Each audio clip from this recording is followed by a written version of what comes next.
Hello everyone, I'm Lawrence Asuncion And I'm Christine Joy Guerrero. and welcome to our report on tilapia farming in cage and ponds. Today, I will discuss our activity to selecting the cage site. It's a suitable farm. Size is an important requisite for tilapia farming cage.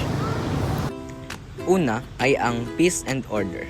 Dapat medyo tahimik ang lugar kasi may tendency o senaryo na nauuna pa ang kapitbahay na mag-harvest kaysa sa mismong may-ari.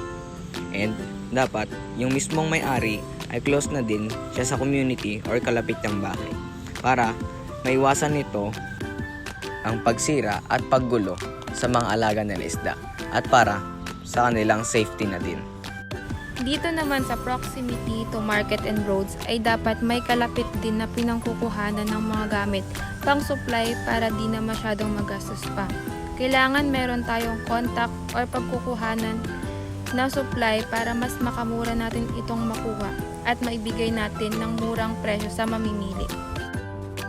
Dito naman sa shelter from winds and waves is the farm site must be areas protected from strong winds and large waves. Mas maganda na merong magandang tirahan ang ating mga alagang isda para sa kanilang safety at para maganda ang kanilang paglaki. Para maiwasan din natin may stress o magkaroon ng damage ang ating alagang isda. Kailangan nating i-check ang ating shelter ng ating mga alaga para sa kanilang safety. Natural food naman na dapat ipakain sa tilapia ay dapat must be sufficiently rich in this organism.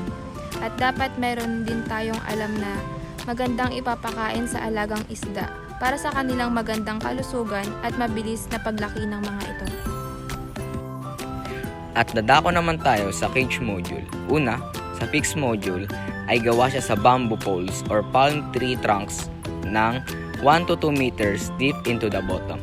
Kailangan ang kawayan ay mas matibay or nakabaon ito sa mismong fish pond para hindi makawala ang ating mga isda sa fish net. At sa floating module naman ay stay afloat on the water but is anchored to the bottom of relatively deep lakes, reservoir, lagoons, or bays.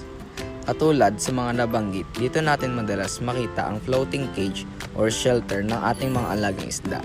Kasi ang tilapia ay nabubuhay sa tubig tabang, brackish water, and fresh water. For our summary is discuss the importance of selecting suitable cage site for tilapia farming. This site should have a peaceful environment, proximity to market and roads, protection from strong winds and waves, and rich natural food. And the cage module are fixed anchored to the bamboo poles or palm tree trunks and floating. Afloat on the water but anchored to the deep lakes, reservoir, or bays.